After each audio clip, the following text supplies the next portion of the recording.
ஜெபிப்போம்.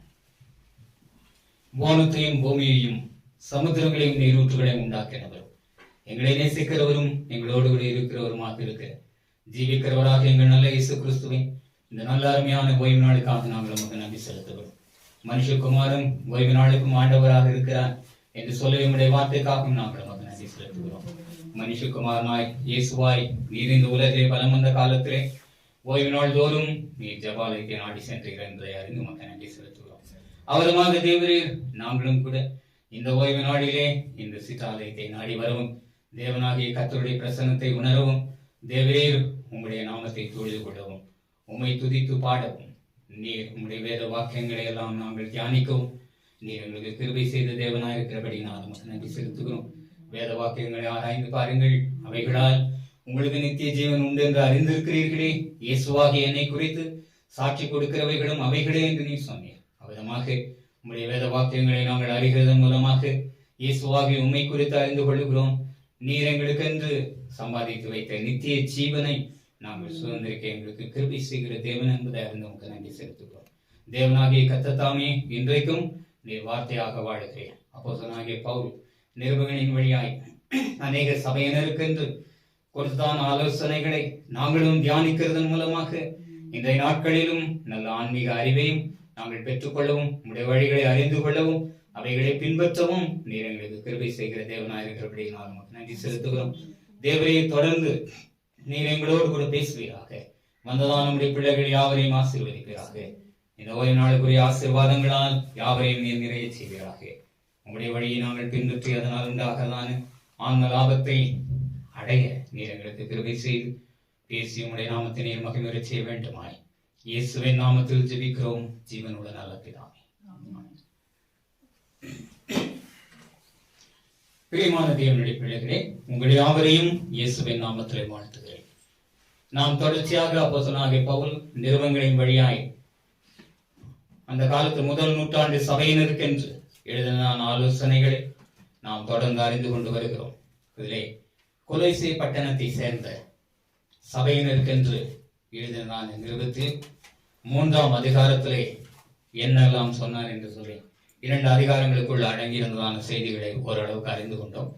இப்பொழுது 3ஆம் அதிகாரத்துக்குள் நாம் கடந்து வந்திருக்கிறோம். இந்த 3ஆம் அதிகாரத்திலும் கூட முன்னதாகவே நாம் அறிந்த வண்ணமாக முந்தின வசனங்களிலே நீங்கள் கிறிஸ்துவுடனே கூட எழுந்ததுண்டானால் கிறிஸ்து தேவனுடைய வலது பார்சத்தில் வீற்றிருக்கும் இடத்தில் உள்ள மேலானவைகளை தேடுங்கள், பூமியில் உள்ளவைகளே அல்ல மேலானவைகளே நாடுங்கள். ஏனென்றால் நீங்கள் மரித்தீர்கள், உங்கள் ஜீவன் கிறிஸ்துவுடனே கூட தேவனுக்குள் மறைந்திருக்கிறது. நம்முடைய ஜீவனாகிய கிறிஸ்து வெளிப்படும் போது நீங்களும் அவரோடு கூட மகிமையிலே வெளிப்படுவீர்கள் என்று சொல்லப்பட்ட இந்த வார்த்தைகளின் பொருளை கடந்த ஓய்வு நாளின் போது நாம் அறிந்து கொண்டோம். இவ்விதமான ஆலோசனைகளை அப்போஸ்தலனாகிய பவுல் கொலோசே சபையாருக்கு என்று எழுதினதோடு மாத்திரமல்ல, அவைகளை இன்றைய நாட்களில் வாழ்கிற நமக்கும் பயனுள்ள வகையிலே அவர் அருளியிருக்கிறார் என்பதை நாம் அறிந்து கொண்டோம். எவ்விதமாக கிறிஸ்துவுக்குள்ளாக நாம் மரித்தோம், கிறிஸ்துவுக்குள்ளாக எவ்விதமாக உயிரோடு எழுந்தோம், எவ்விதமாக நாம் கிறிஸ்துவுக்குள்ளாக வாழ்கிறோம், நம்முடைய ஜீவன் எப்படிப்பட்டது என்பதை குறித்தெல்லாம் அறிந்து கொண்டோம். பிந்தின வசனங்களிலே நாம் வருவோமேயானால் இவ்விதமான காரியங்கள் எல்லாம் இருக்கிறபடினாலே நம்முடைய ஜீவனாகி கிறிஸ்து வெளிப்படும் போது நீங்களும் அவரோடு கூட மகிமையிலே வெளிப்படுவீர்கள் என்கிறதான உறுதி வாக்கை அவர் கொடுத்து விட்டு அவர் சொல்லுகிறார், இவ்விதமாக நீங்கள் வெளிப்பட போகிறபடினாலே ஆகையால் விபச்சாரம் எப்படி நடந்து கொள்ள வேண்டும் என்று சொல்லுகிறார். விபச்சாரம், அசுத்தம், மோகம், துரைச்சை, விக்கிரக ஆராதனையான பொருளாசை ஆகிய இவைகளை பூமியில் உண்டு பண்ணுகிற உங்கள் அவயவங்களை அழித்து போடுங்கள் என்று சொல்லுகிறார். ஆகையினாலே நம்முடைய சரீரத்தின் அவயவங்கள் எல்லாம் உலகத்துக்கு அடுத்த காரியங்களிலும் ஈடுபட்டு உலக ஆசைகளை தூண்டி உலகத்துக்கு நம்மை அடிமைப்படுத்தி விடுகிறது. ஆவிதமாக நம்மை அடிமைப்படுத்துகிறபடியினாலே நம்முடைய அவயவங்கள் எல்லாம் பாவத்துக்கு நம்மை தூண்டுகிறபடியினாலே இவைகளை பூமியில் உண்டு பண்ணுகிற உங்கள் அவயவங்களை அழித்து போடுங்கள் என்று சொல்கிறார். அழித்து போடுங்கள் என்று சொன்னால் கை பாவம் செய்கிறது என்றால் கையை வெட்டி விடலாம், நம்முடைய கண் பாவம் செய்கிறதென்றால் கண்ணை நோண்டி விடலாம், நம்முடைய வாய் பாவம் செய்கிறது என்றால் வாயை அடைத்து விடலாம் என்றெல்லாம் நாம் நினைக்க கூடாது. உங்கள் அவயவங்களை அழித்து போடுங்கள் என்று சொன்னால் அவயவங்களிலே இருக்கிறதான துர்க்கிரியைகளை, அவயவங்களே இருக்கிறதான துர் இச்சைகளை, அவயவங்கள் பொருளாசையை தூண்டுகிறதான எண்ணங்கள், இவைகளையெல்லாம் என்ன செய்ய வேண்டுமா? அழித்து போட வேண்டும் என்று சொல்கிறார். அவைகளை இல்லாமல் செய்து விட வேண்டும். ஆனால் அவயவங்கள் இருக்க வேண்டும். அந்த அவயவங்கள் நன்மை செய்கிறதா இருக்க வேண்டும். அதனால் தான் சொல்கிறார், விக்கிரகாராதனை, துர்விச்சம், அசுத்தம், மோகம், விபச்சாரம், பொருளாசை ஆகிய விக்கிரகாராதனை, பொருளாசை, இவைகளை பூமியில் உண்டு பண்ணுகிற உங்கள் அவயவங்களை அழித்து போடுங்கள். நம்முடைய அவயவங்கள் தான் நமக்கு எதிராளியாக இருக்கிறது. ஆகையினால இந்த அவயவங்களினுடைய துர்க்கிரியைகளை நாம் அழித்து விட்டால், அவயவங்களை நற்கிரியைகளுக்கு பயன்படுத்தினால் நாம் நன்மையை பெறுவோம். இவைகளின் பொருட்டே இவ்விதமாக அவயவங்கள் எல்லாம் துர்க்கிரியைகளை செய்கிறபடியினாலே, தவறான பயன்படுத்துதலினாலே அழித்து போட அழிவுக்கு நேராக நம்மை வழிநடத்துகிறது. ஆகையினால இவைகளின் பொருட்டு கீழ்ப்படியாமின் பிள்ளைகள் மேல் தேவ கோபாக்கனே வரும் என்று சொல்லுகிறார். நீங்களும் முற்காலத்தில் அவர்களுக்குள்ளே சஞ்சரித்த போது அவைகளை செய்து கொண்டு வந்தீர்கள். அவர்களோடு கூட என்று சொல்லுகிறார். உலகத்தார், முற்காலத்திலே உலகத்தாரோடு கூட நீங்களும் வாழ்ந்திருந்த போது, அவர்களுக்குள்ளே உலகத்தாரில் ஒருவராக நீங்களும் சஞ்சரித்த போது அவைகளை நீங்களும் செய்து கொண்டு வந்தீர்கள். இந்த துர் இச்சைகள், துர்காரியங்கள், பாவ காரியங்கள் எல்லாவற்றையும் நீங்களும் செய்து கொண்டு வந்தீர்கள். இப்பொழுதோ கோபமும் மூர்க்கமும் பொறாமையும் உங்கள் வாயில் பிறக்கலாகாத தூஷணமும் வம்பு வார்த்தைகளும் ஆகிய இவைகளையெல்லாம் விட்டுவிடுங்கள் என்று ஆலோசனை சொல்லுகிறார். கொலோசை சபையார், தேவனை அறிந்தவர்கள், இவ்விதமான கோபம், மூர்க்கம், பொறாமை, இவ்விதமான தூஷணம், வம்பு வார்த்தைகள், இவைகளையெல்லாம் நீங்கள் விட்டுவிட வேண்டும். அப்பொழுதுதான் உங்கள் அவயவங்களை பரிசுத்தமாய் நீங்கள் காத்துக்கொள்ளக்கூடும். ஒருவருக்கு ஒருவர் பொய் சொல்லாதிருங்கள் என்று சொல்லுகிறார். ஆகையினாலே ஒவ்வொரு மனிதனும் பொய்யை சொல்லுகிறான், பொய்யை பின்பற்றுகிறவர்களாக இருக்கிறார்கள். இந்த பொய் சொல்லுதல் இதெல்லாம் யாருடையது? சாத்தானுக்குரியது. யோவான் 8:44 சாத்தான் ஆதி முதற்கொண்டு மனுஷ கொலைபாதகனாய் இருக்கிறான். அவன் பொய் பேசும்போது தன் சொந்தத்திலிருந்து எடுத்து பேசுகிறான். அவன் பொய்யனும் பொய்க்கு பிதாவுமாக இருக்கிறான் என்றெல்லாம் சொல்லப்பட்டிருக்கிறது. நீங்கள் உங்கள் பிதாவாகிய பிசாசானவனால் உண்டானவர்கள், உங்கள் பிதாவினுடைய இச்சைகளின்படியே செய்ய மனதாய் இருக்கிறீர்கள். அவன் ஆதி முதல் கொண்டு மனுஷ கொலைபாதகனாய் இருக்கிறான். சத்தியம் அவனிடத்தில் இல்லாதபடியால் அவன் சத்தியத்திலே நிலைநிற்கவில்லை. அவன் பொய்யனும் பொய்யனுக்கு பிதாவுமாய் இருக்கிறபடியால் அவன் பொய் பேசும்போது தன் சொந்தத்திலிருந்து எடுத்து பேசுகிறான்.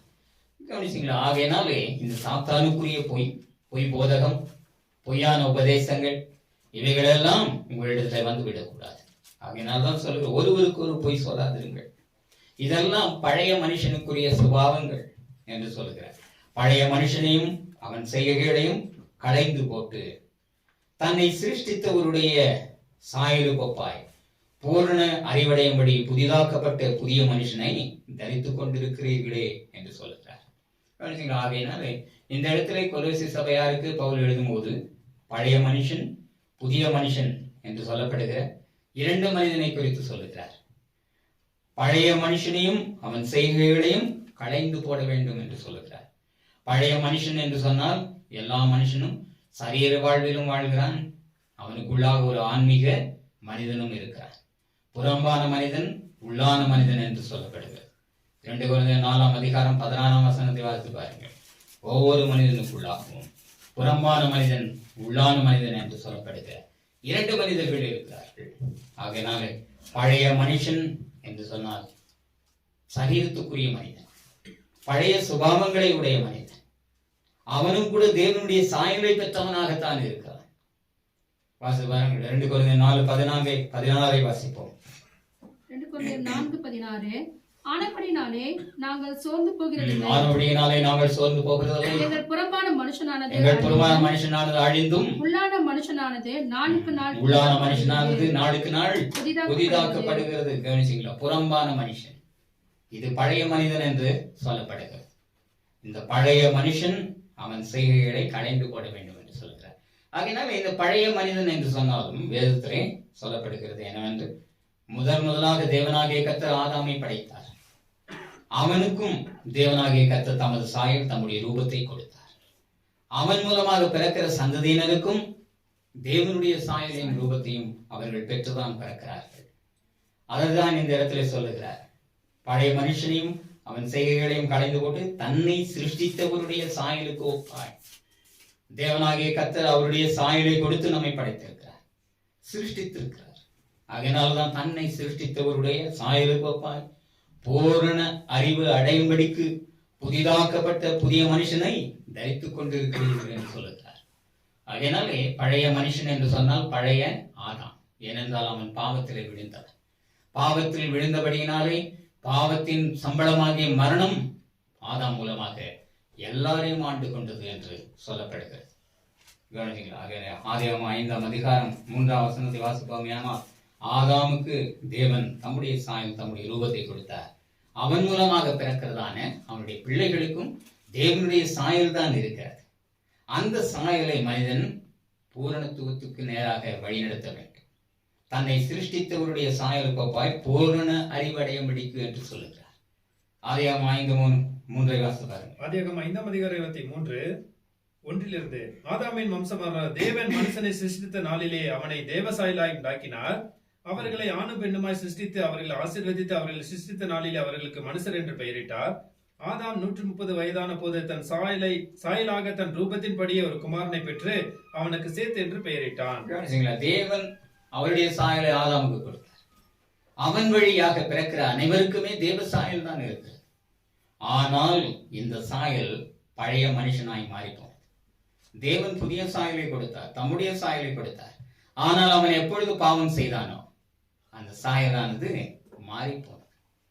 தேவனாகிய கர்த்தர் அவருடைய சாயலை கொடுத்தார் என்றால் நமக்கு இருக்கிறதான கண்ணு, மூக்கு, வாயு, கைகள், கால்கள் இவைகளை மாத்திரமல்ல, அவரிடத்துல இருந்ததான ஒளிமயமான ஒரு ஆடையும் கூட மனிதனுக்கு கொடுத்தார். 104ஆம் சங்கீதம் 1 முதல் உள்ள வசனத்தை வாசிப்பீர்களே, ஆனால் தேவன் ஒளிவடிவானவர் என்று சொல்லப்படுகிறது. அவர் காற்றுக்கு ஒப்பாக இருக்கிறவர், ஒளிவடிவாக இருக்கிறவர். காற்றின் செட்டைகளை கொண்டு ஒளியை வஸ்திரமாக தரித்து காற்றின் செட்டைகளை கொண்டு பறந்து செல்லுகிறவர் என்று சொல்லப்படுகிறது. சங்கீதம் 104:1 என் ஆத்துமாவே கர்த்தரை ஸ்தோத்திரி, என் தேவனாகிய கர்த்தாவே, நீர் மிகவும் பெரியவராய் இருக்கிறீர், மகிமையையும் மகத்துவத்தையும் அணிந்து கொண்டிருக்கிறீர். ஒளியை வஸ்திரமாக தரித்து வானங்களை திரையை போல் விரித்து தமது மேல் வீடுகளை தண்ணீர்களால் மச்சுப்பாவி மேகங்களை தமது ரதமாக்கி காற்றினுடைய செட்டைகளின் மேல் செல்லுகிறார். ஒளியை வஸ்திரமாக தரித்திருக்கிறார், காற்றினுடைய செட்டைகளின் மேல் பயணிக்கிறவர். மேகரத ராஜன், மேகங்களை ரதமாக்கி ராஜாவாக அவர் வானத்துக்கும் பூமிக்கும் அவர் படைத்த அண்ட சராசரங்கள் அனைத்திலும் அவர் மேகத்தை ரதமாக்கி அந்த மேக ரதத்திலே உலா வருகிறவர். தேவனுடைய மகத்துவம் இது. அவ்விதமான தேவனுடைய சாயலை கொடுத்ததோடு மாத்திரமல்ல, மனிதனுக்கு இருக்கிறதான இவ்விதமான சரீர சாயலை கொடுத்ததோடு மாத்திரமல்ல, அவர் ஒளியை வஸ்திரமாக தரித்து காற்றின் செட்டைகளை கொண்டு பறக்கிறது போல அவருடைய ஆவியை மனிதனுடைய நாசியில் ஊதினான், ஒளியை வஸ்திரமாக மனிதனுக்கு உடுத்தினார். இப்பொழுது ஆதாம் எப்பொழுது பாவம் செய்தானோ அந்த ஒளியின் ஆடை அவனை விட்டு எடுபட்டு விட்டது. அதனாலதான் சொல்லுகிறார் என்னவென்று பழைய மனுஷன் என்று. புதிய மனிதனாக தேவன் ஆதாமை படைத்தார், புதிய ஒளியின் ஆடையை கொடுத்தார், புதிய மனுஷனாக புதிதான ஆவியை அவனுக்கு ஊதினார். ஆனால் அவனும் பாவம் செய்து சாத்தான். அதை மேலே உள்ள வசனத்துல ஒருவருக்கொருவர் பொய் சொல்லார்கள், பொய்யனும் பொய்க்கு பிதாவுமாகிய சாத்தானால் வஞ்சிக்கப்பட்டவர்களாய் சாத்தானுடைய பொய் போதகத்தை அவர்கள் ஏற்றுக்கொண்டு தேவனுடைய உண்மையை விட்டு வழிவிலகி அவர்கள் பொய்க்கு சாய்ந்து போனார்கள், பொய் போதகத்திற்கு சாய்ந்து போனார்கள். ஆகையினாலே அவர்கள் பழமையாய் போன மனிதனர்களை போல மாறிவிட்டார்கள். ஒளியின் ஆடை, தேவன் கொடுத்த புதிய ஒளியின் ஆடை அவர்களை விட்டு எடுபட்டு விட்டது. தேவனுடைய சாயலை தீட்டுப்படுத்தினார்கள். தேவன் தந்த ஆவியை அவர்கள் தேவனுக்கு உகந்ததாக மாற்றிக்கொள்ளவில்லை. ஆகையினால் தான் இங்கு சொல்கிறார், பழைய மனுஷனை அவன் செய்கைகளையும் களைந்து போடுங்க. ஆதாம் பாவம் செய்தான், அவனுடைய சாயல் தீட்டுப்பட்டது, அவனுடைய ஒளியினாலே எடுபட்டது. அவன் நிர்வாணி என்று உணர்ந்தான்.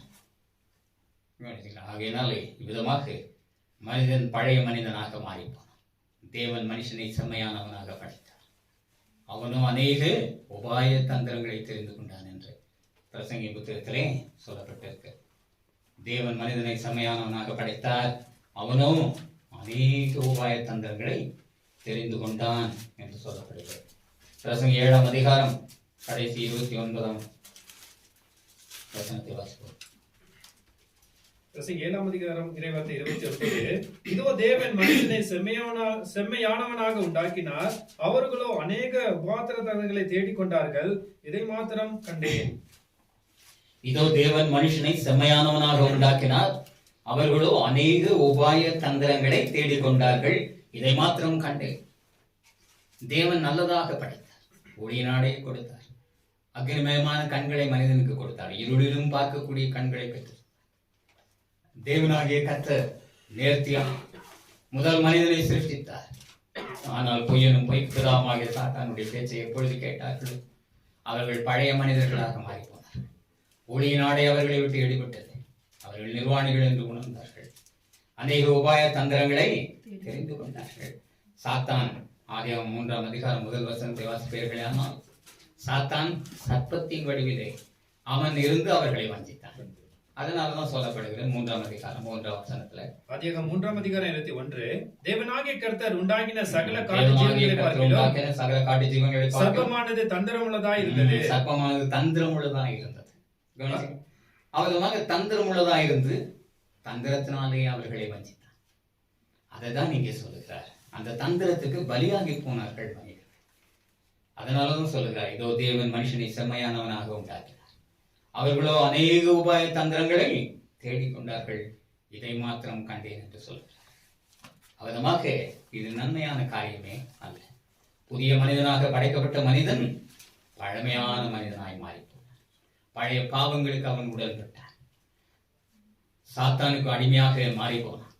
ஆகையினால இவ்விதமான மனிதனை நீங்கள் களைந்து விட வேண்டும். கழற்றி எழுந்து விட வேண்டும். அதுதான் சொல்லுகிறார். பழைய மனுஷனையும் அவன் செய்கைகளையும் களைந்து போட்டு. பழைய மனுஷனுடைய செய்கைகள் எல்லாம் என்ன?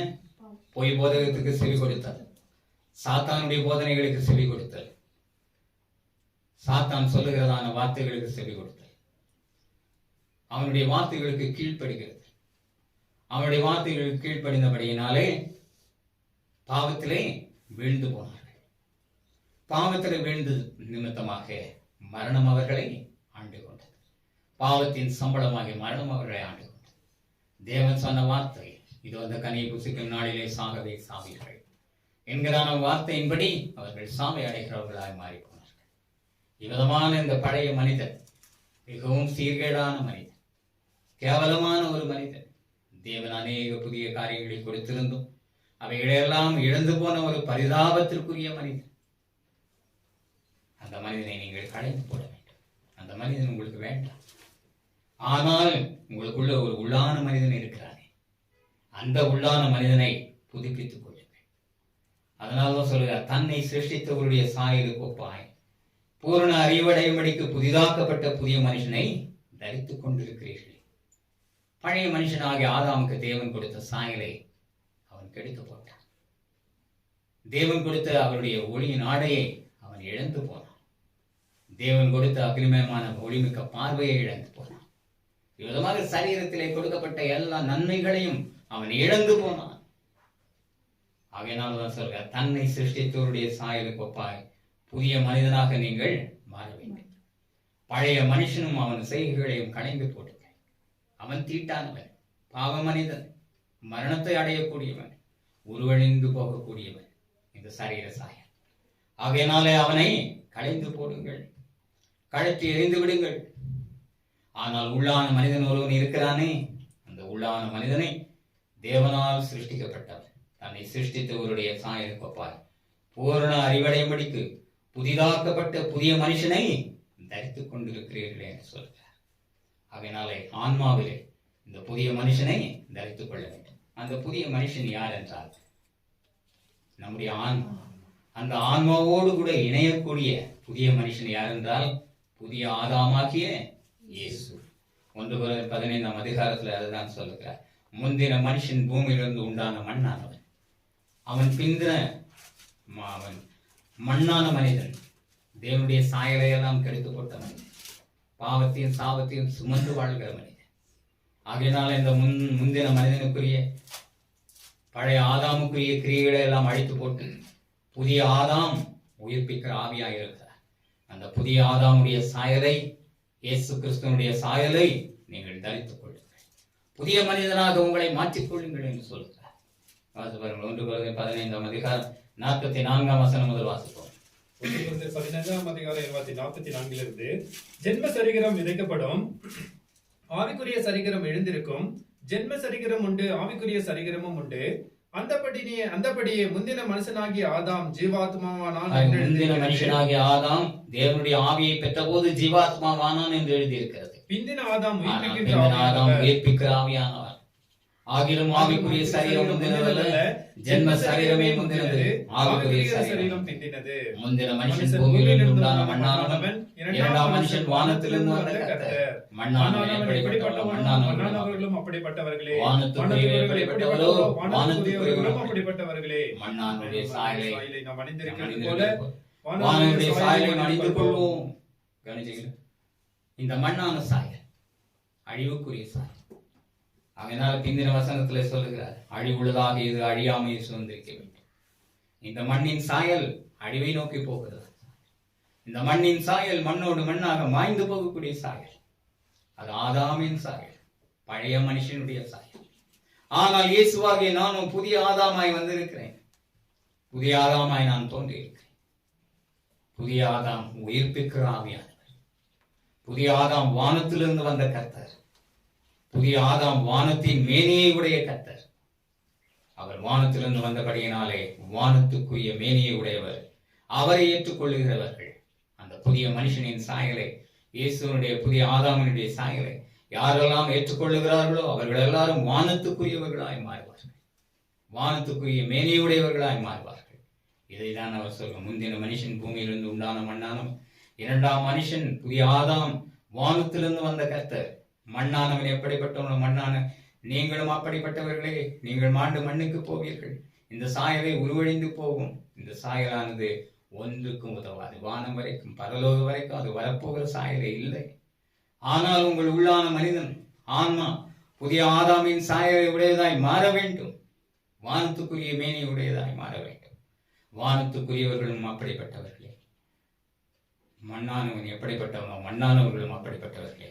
வானத்துக்குரியவர் புதிய ஆதாம் எப்படிப்பட்டவரோ அவரை விசுவாசித்து அந்த சாயலை அணிந்து கொள்ளுகிற யாவருமே வானத்துக்குரிய மேனியுடையவர்களாக மாறுகிறார். இது சரீரத்துக்கு கிடைக்காது. ஒரு தரம் தான் சரீரத்துக்கு தேவன் தம்முடைய சாயலை கொடுத்தார். ஒரு தரம் தான் தேவன் தம்முடைய ஆவியை ஊதினார். ஒரு தரம் தான் புதிய ஒளியின் ஆடையை கொடுத்தார். ஒரு தரம் தான் இந்த சரீர தேவையான அனைத்து அலங்காரத்தையும் கொடுத்தார். ஆனால் அதையெல்லாம் மனிதன் எழுந்து போனார்.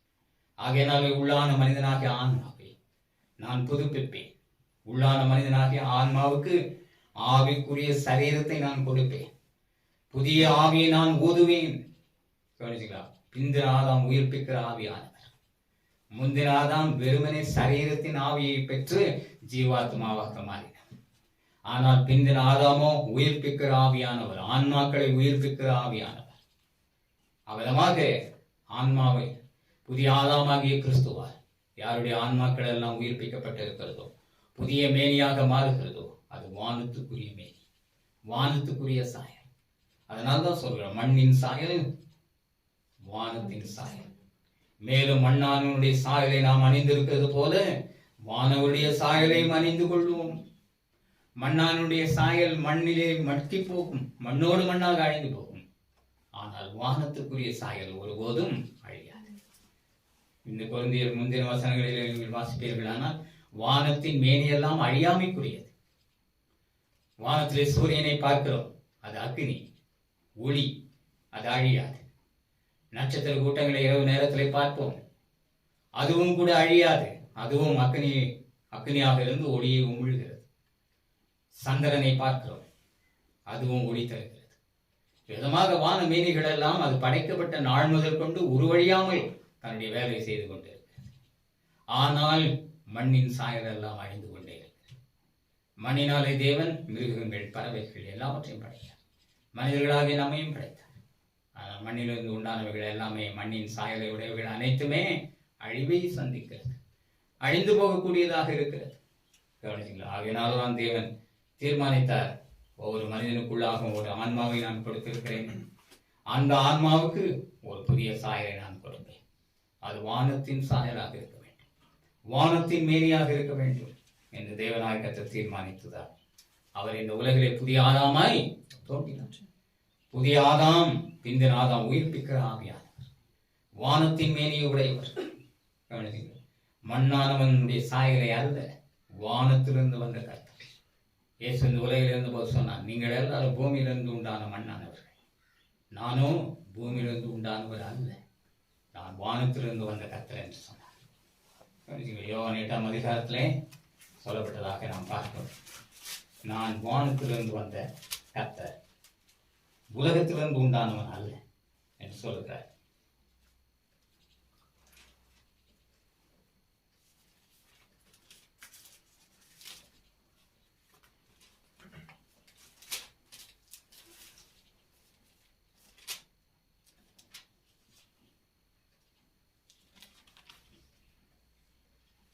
யோவான் 8ஆம் அதிகாரம் 23ஆம் வசனத்தை வாசிப்போம். 22, 23, 7 வசனங்களை வாசிப்போம். யோவான் 8ஆம் அதிகாரம் 22, 23. அப்பொழுது யூதர்கள், நான் போகிற இடத்துக்கு வர உங்களால் கூடாது என்கிறானே, தன்னைத்தான் கொலை செய்து கொள்வானோ என்று பேசிக் கொண்டார்கள். அவர் அவர்களை நோக்கி, நீங்கள் தாழ்விலிருந்து உண்டானவர்கள், நான் உயர்விலிருந்து உண்டானவன். நீங்கள் இந்த உலகத்திலிருந்து உண்டானவர்கள், நான் இந்த உலகத்தில் உண்டானவன். கவனிச்சுக்கிறேன். நீங்கள் எல்லாரும் தாழ்விலிருந்து உண்டானவர்கள் என்றால் இந்த மண்ணிலிருந்து உண்டானவர்கள், மாம்சத்திலிருந்து உண்டானவர்கள். ஆனால் நானோ உயர்விலிருந்து உண்டான. உயர்வு என்று சொன்னால் வானத்தின் மேல், வானத்திலிருந்து உண்டான கர்த்தர். ஆனால் நீங்களோ தாழ்விலிருந்து உண்டானவர், மண்ணின் சாயலை உடையவர்களாய் உண்டானவர். நானோ வானத்தின் சாயலை உடையவராய் உண்டானவர். நீங்கள் தாழ்விலிருந்து உண்டானபடியினாலே தாழ்வை நோக்கியே போகிறீர்கள். நான் உயர்விலிருந்து உண்டானபடியினாலே உயர்வை நோக்கி போகிறேன் என்று சொன்னார். கவனிச்சீங்களா? அதனால யோவான் 3ஆம் அதிகாரத்திலே சொல்லும்போது, வானத்திலிருந்து இறங்கினவரும் வானத்துக்கு ஏறினவரும் வானத்திலே இருந்தவருமாக இருந்த மனுஷகுமாரனை அல்லாமல் ஒருவரும் இப்படிப்பட்ட கிரியைகளை செய்யவில்லை என்று சொன்னார். ஏனென்றால் அவர் வானத்திலிருந்து வந்த கர்த்தர். ஆகையினால் எங்கிருந்து வந்தாரோ அங்கேதான் அவர் போய் சேர்வார். நாம் எல்லாரும் இந்த பூமியின் மண்ணிலிருந்து உண்டானவர்கள், மண்ணின் சாயலை உடையவர்கள், மாம்ச சாயலை உடையவர்கள். ஆகையினாலே மண்ணுக்கு தான் நம்முடைய சாயல் திரும்ப. ஆகையினாலே புதிய ஆதாமின் சாயலை, வானத்தின் சாயலை நாம் தரித்துக் கொண்டவர்களாக நம்மை மாற்றிக்கொள்ள வேண்டும். யோவான் 3ஆம் அதிகாரம் 13ஆம் வசனத்தை வாசிப்போம். யோவான் 3ஆம் அதிகாரம் 13. பரலோகத்தில் இருந்து இறங்கினவரும் பரலோகத்தில் இருக்கிறவருமான மனுஷகுமாரனே அல்லாமல் பரலோகத்திலிருந்து இறங்கினவரும் ஒருவனும் இல்லை. பரலோகத்தில் இருக்கிறவருமான மனுஷகுமாரனை அல்லாமல் பரலோகத்தில் ஏறினவன் ஒருவனும் இல்லை. ஏற்கனவே பரலோகத்தில் இருக்கிறவர், பரலோகத்தில் இருந்தபடியினாலே தான் பரலோகத்திலிருந்து இறங்கினவர். பரலோகத்திலிருந்து இருந்தவர் பரலோகத்திலிருந்து இறங்கினவர். அது மாற்றி எழுதப்பட்டிருக்கிறது. பரலோகத்திலிருந்து இறங்கினவர் என்றால் பரலோகத்தில் இருந்தவர், அப்புறம் பரலோகத்திலிருந்து இறங்கினவர். இப்படிப்பட்ட மனுஷகுமாரனை அல்லாமல் மறுபடியும் பரலோகத்தில் ஏறி போனவர், உயர்த்தப்பட்டவர் யாருமே இல்லை. கவனிச்சீங்களா? ஆகையினால்தான் சொல்லுகிறார், இவ்விதமாக உயர்த்தப்பட்டவர் பரலோகத்திலிருந்து வந்தவர். எங்கிருந்து வந்தாரோ அங்கேதான் அவர் போய் சேர்வார். நாம் எல்லாரும் மண்ணிலிருந்து உண்டான சரீரத்தை உடையவர். இது மண்ணின் சாயல் மண்ணுக்கு திரும்பிவிடும். ஆனால் புதிய ஆதாம் என்று சொல்லப்படுகிற வானவருடைய சாயலை நாம் ஆன்மாவிலே தரித்துக் கொண்டவர்கள். ஆனால் வானத்துக்குரிய சாயல் எங்கே போய் சேர வேண்டுமோ அங்கே போய் அது சேர வேண்டும். இது குறித்து எபேசியருக்கு எழுதின நிருபத்திலும் கூட பவுல் தெளிவாக எழுதுகிறார். புதிய மனுஷன், பழைய மனுஷன் என்றெல்லாம் சொல்லி எபேசியர் 4ஆம் அதிகாரத்திலே அவர் எழுதியிருக்கிறார். 22ஆம் வசனம் முதல் வாசிப்போம். எபேசியர் 4ஆம் அதிகாரம் 22 இருந்து அந்தபடியே முந்தின நடிக்கைக்குரிய அந்தபடியே முந்தின நடக்கைக்குரிய மோசம் போக்கும் இச்சைகளாலே கெட்டுப் போகிற பழைய மனுஷனை நீங்கள் களைந்து போட்டு உங்கள் உள்ளத்திலே புதிதான ஆவி உள்ளவர்களாகி மெய்யான நீதியிலும் பரிசுத்தத்திலும் தேவனுடைய சாயலாக சிருஷ்டிக்கப்பட்ட புதிய மனுஷனை தரித்துக் கொள்ளுங்கள். இங்கேயும் புதிய மனுஷன், பழைய மனுஷன் என்று சொல்றார். அந்த பழைய மனுஷன் யாராம்? முந்தின நடக்கைக்குரிய மோசம் போக்கும் இச்சைகளாலே கெட்டு போன பழைய மனுஷன். ஆதாம் மோசம் போகும் இச்சையினாலே பாவ இச்சைக்கு அடிமையாகி கெட்டு போனவன். அந்த கெட்டு போன பழைய மனுஷனை நீங்களும் களைந்து போடுங்கள் என்று இந்த எபேசு சபையாருக்கு எழுதுகிறார். கொலோசி சபையாருக்கும் இந்த பழைய மனுஷனை களைந்து போட்டு என்று சொல்லுகிறார். ஆகையினால இந்த பழைய மனுஷனை நீங்கள் களைந்து போடுங்கள். இது தேவையில்லை. அந்த பழைய மனுஷன் மண்ணுக்குரியவன், அழிவுக்குரியவன். இந்த மனுஷன் தேவையில்லை. அவனுடைய கிரியைகள் தேவையில்லை, அவனுடைய ஆசா பாசங்கள் தேவையில்லை, அவனுடைய பாவம் தேவையில்லை, அவனுடைய மரணம் உங்களுக்கு தேவையில்லை. ஆனால் உங்கள் ஆன்மாவிலே புதிதான மனுஷனை நீங்கள் தரித்துக் கொள்ள வேண்டும். அந்த புதிதான மனுஷனை தரித்துக் கொள்ள வேண்டுமானால் உங்கள் உள்ளத்திலே புதிதான ஆவி வர வேண்டும். உள்ளத்திலே எது வர வேண்டும்? புதிதான. கொரிந்தியருக்கு எழுதின நிருபத்திலே பவுல் எழுதும்போது எழுதுகிறார், புதிய ஆதாம் என்று எழுதுகிறார். புதிய ஆதாமையும் அவருடைய சாயலையும், வானத்துக்குரிய சாயலையும் உடையவர்களாக மாறுங்கள் என்று சொல்கிறார். இந்த இடத்துல எபேசியர் நிருபத்தில் புதிதான ஆவி உங்களுக்குள் வருமானால் நீங்கள் புதிய மனுஷனாக உங்கள் ஆன்மாவை மாற்றிக்கொள்ளக்கூடும் என்று சொல்கிறார். உங்கள் உள்ளத்திலே புதிதான ஆவி உள்ளவர்கள். இதை குறித்து எசேக்கியேல் தீர்க்கதரிசன புத்தகம் 11ஆம் அதிகாரம் 19ஆம் வசனத்திலும் சொல்லுகிறார். பாருங்கள், புதிதான ஆவி, பரிசுத்த ஆவியான புதிதான ஆவியை உடையவர்களாக உங்கள் உள்ளத்திலே நீங்கள் மாறுவீர்களானால் உங்கள் ஆன்மா புதிதான மனிதனாக மாறும் என்று சொல்கிறார். எசேக்கியேல் 11:19 வசனம். எசேக்கியேல் 11ஆம் அதிகாரம் 19. அவர்கள் என் கட்டளையின்படி நடந்து என் நியாயங்களை கைக்கொண்டு அவைகளின்படி செய்ய நான் அவர்களுக்கு ஏக இருதயத்தை தந்து அவர்கள் உள்ளத்தில் புதிய ஆவியை கொடுத்து கல்லான இருதயத்தை அவர்கள் மாம்சத்திலிருந்து எடுத்து போட்டு சதையான இருதயத்தை அவர்களுக்குள் அருள்வேன். அவர்கள் என் கட்டளையின்படி நடந்து. எப்பொழுது ஒரு மனிதன் புதிய மனுஷனாக மாறக்கூடும் என்றால், புதிய மனுஷனாக புதிதான ஆவியுடையவனாய் எப்பொழுது மாறக்கூடும் என்றால், அவர்கள் என் கட்டளையின்படி நடந்து, தேவன் அருளின கட்டளைகளின்படி நடந்தால் அவன் புதிய மனுஷனாக மாற முடியும்.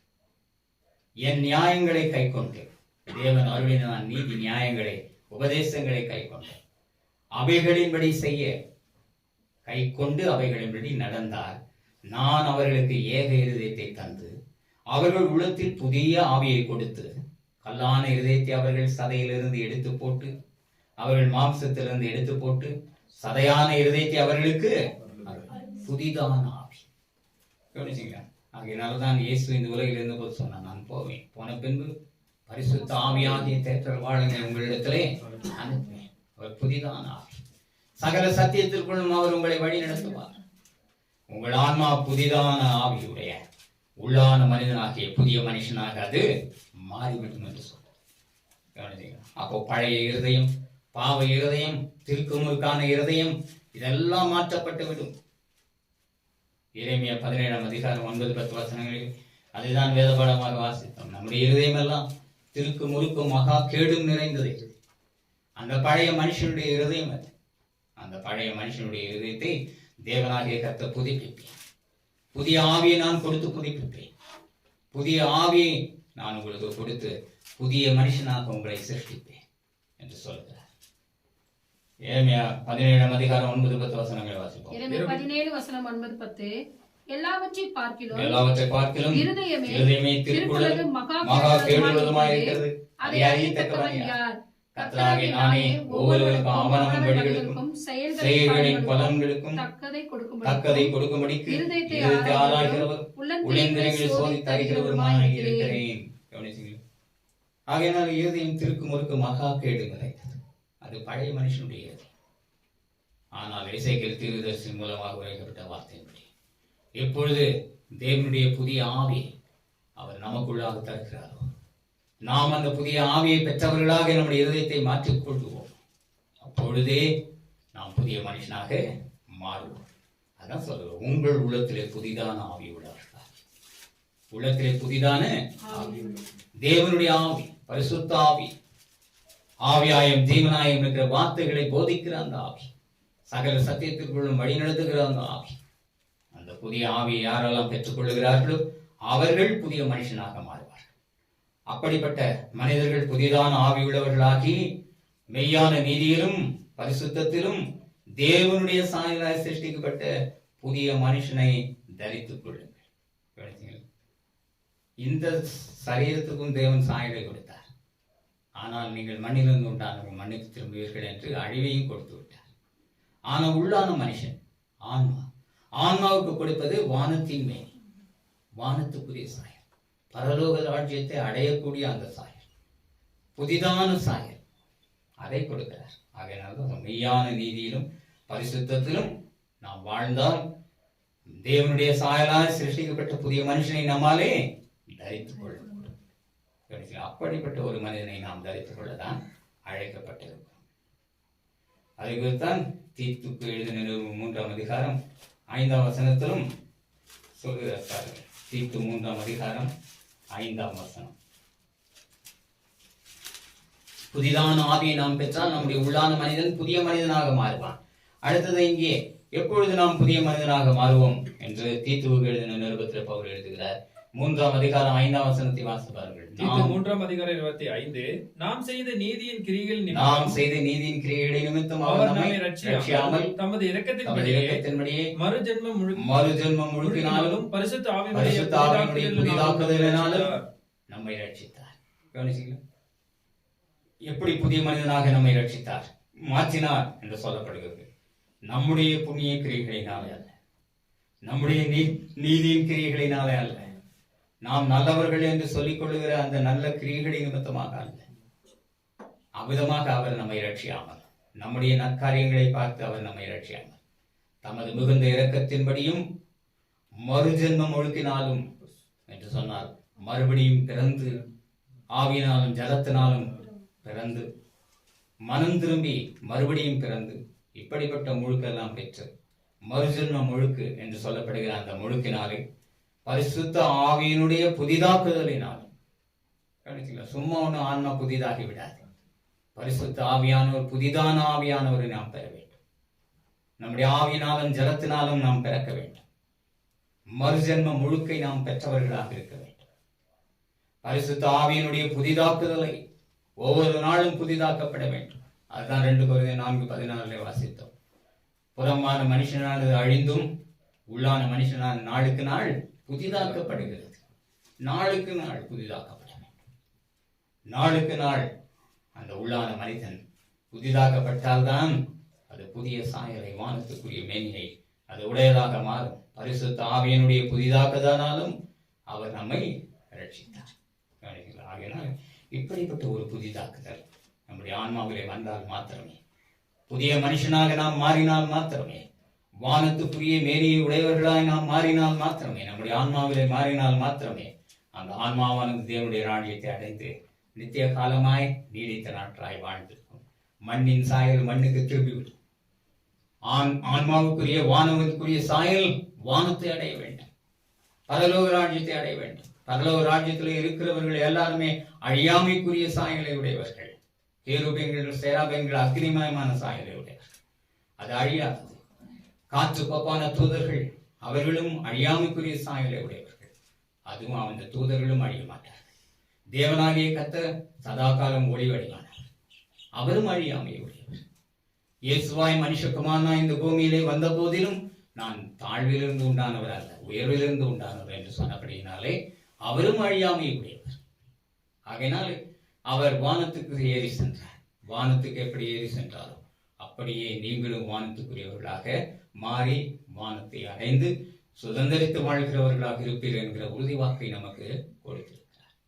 கவனிச்சீங்களா? அதைதான் மறுபடியும் எபேசியர், கொலோசியர் என்று சொல்லப்படுகிற இந்த அதிகாரங்களில் எல்லாம் பழைய மனுஷனையும் அவன் செய்கைகளையும் கலைந்து போடுங்கள். தேவனாகிய கர்த்தர் தன்னை சிருஷ்டித்தவருடைய சாயலுக்கு ஒப்பாய் புதிதான சாயலை உடையவர்களாய் பூரண அறிவடையும்படிக்கு புதிதாக்கப்பட்ட புதிய மனுஷனை தரித்துக் கொண்டீர்கள் என்று சொல்கிறார். அவரமாக புதிய மனுஷனை நாம் தரித்துக் கொள்ள வேண்டும். அதுக்கு புதிதான ஆவியை நாம் தர வேண்டும். முந்தின நடக்கைக்கு நிறுவனத்தில் முந்தின நடக்கைக்குரிய மோசம் போக்கும் இச்சைகளாலே கெட்டு போகிற பழைய மனுஷனை நீங்கள் களைந்து போட்டு உங்கள் உள்ளத்திலே புதிதான ஆவியுள்ளவர்களாகி மெய்யான நீதி, தேவனுடைய கட்டளைகள், பரிசுத்த வாழ்வு, நான் பரிசுத்தராக இருக்கிறது போல நீங்களும் பரிசுத்தராயிருங்கள் என்கிறதான பரிசுத்த வாழ்வு, மெய்யான நீதி, பரிசுத்தம், இவைகளிலே நிலைத்திருந்தால் தேவனுடைய சாயல் நம்மிலே நாளுக்கு நாள் உருவாகும். தேவனுடைய சாயலாக சிருஷ்டிக்கப்பட்ட புதிய மனுஷனை தரித்துக் கொள்ளு. உங்கள் புறமான மனுஷன் நாளுக்கு நாள் அழிந்து இது கல்லறை நோக்கி போகிறது, மண்ணை நோக்கி போகிறது, அழிவை நோக்கி போகிறது. அவன் அழிவை நோக்கி போக போக நம்ம உள்ளான மனுஷனானது புதுப்பிக்கப்பட்டு நாளுக்கு நாள் புதுப்பிக்கப்பட்டு புதிய மேனியை, புதிய வானத்துக்குரிய சாயலை, புதிய ஆதாமுக்குரிய சாயலை, உயிர்ப்பிக்கிற ஆவியுடைய தேவனுடைய சாயலை நம்முடைய ஆன்மா பெற்றதாக இருக்குமானால் நிச்சயமாகவே நாம் வானத்துக்குரிய மேனி உடையவர்களாக ஆன்மாவிலே சுதந்திர பரலோக ராஜ்யத்தை, உலகத்தை, வானலோகத்தை, பரமண்டலத்தை நாம் சுதந்திரித்து வாழ தேவன் நமக்கு கிருபை செய்கிறவராக இருக்கிறார்.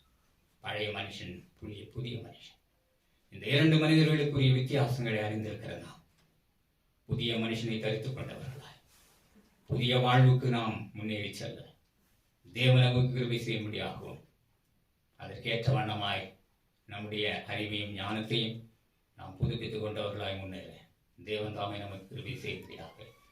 தேவனை நோக்கி நாம் ஜெபிப்போம்.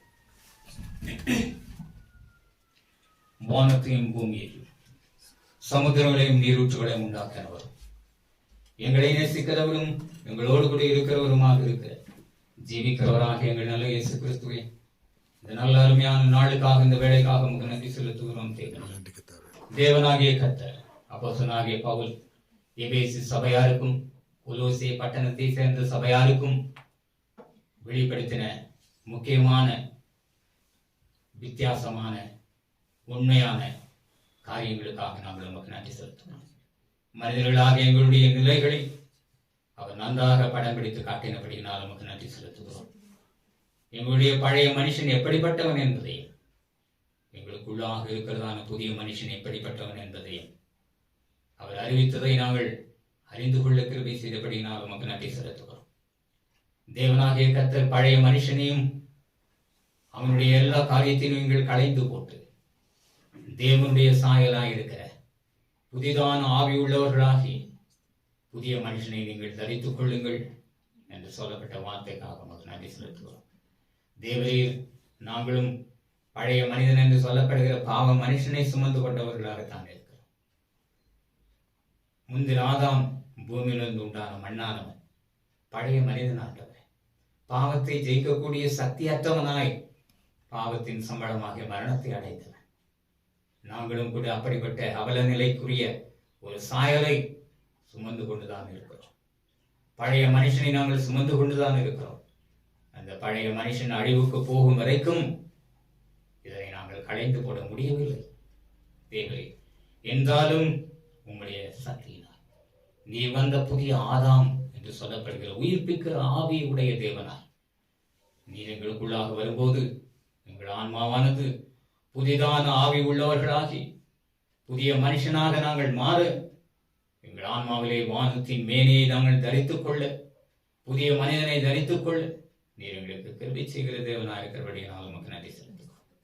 தேவரே, அந்த புதிய மனிதனை நாங்கள் தரித்துக் கொள்ள ஒவ்வொரு நாளும் நீர் எங்களுக்கு அறிவையும் ஞானத்தையும் புத்தியையும் நீதியையும் உங்களுடைய கற்பனையின்படியாக நடக்கக்கூடிய அறிவையும் நடக்கையும் நீர் தந்து வழிநடத்த வேண்டுமாய் கெஞ்சுகிறோம். ஜீவனுள்ள தேவன் தாமே, புறம்பான மனுஷனானது நாளுக்கு நாள் அழிவை நோக்கி போகிறது, உள்ளான மனுஷன் நாளுக்கு நாள் புதிதாக்கப்படுகிறது என்று சொல்லப்பட்டவன். ஒவ்வொரு நாளும் புதிதான உபதேசங்கள், ஒவ்வொரு நாளும் புதிய ஆவியின் அனுபவங்கள் இவைகளை பெற்றவர்களாய் எங்கள் உள்ளான மனிதனை புதுப்பித்துக் கொண்டு வான மேனியை ஒவ்வொரு நாளும் தரித்தவர்களாய் மறுரூபத்தை பெற்றவர்களாய் பரம ராஜ்யத்தை, வானவர்களுக்குரிய ராஜ்யத்தை நாங்கள் அடைந்து வாழ நீர் எங்களுக்கு கிருபை செய்ய வேண்டுமாய் கெஞ்சுகிறோம். இதுதான் அழியாமை தேவனே. அழியாமை சுதந்திரிக்கத்தான் நாங்கள் அழைக்கப்பட்டிருக்கிறோம். அழிவை நோக்கி போகிறதற்கென்று நீர் எங்களை அழைக்கவில்லை. தேவரீர் அந்த அழியாமை நாங்கள் சூழ்ந்திருக்க உங்களுடைய கிருபைகளை, உங்களுடைய வார்த்தைகளை, உங்களுடைய ஞானத்தை, உங்களுடைய ஆவின் அனுகிரகத்தை, புதிய புதிய அனுபவங்களை நீ தந்து உள்ளான மனிதனை புதிதாக்கி புதிய நகரத்தை அடைந்து வாழ நீ எங்களுக்கு அருள் செய்ய வேண்டுமாறு கேட்டுக்கிறோம். இவ்விதமான கிருபைகளின் நன்மைகளை இந்த செய்தியை கேட்ட யாவருக்கும் நீர் அருள் செய்து உங்களுடைய நாமத்தை தேவரீர் நீர் மகிழ்ச்சி செய்ய வேண்டுமாறு இயேசுவின் நாமத்தில் ஜெபிக்கிறோம் ஜீவனுள்ள நல்ல பிதாவே.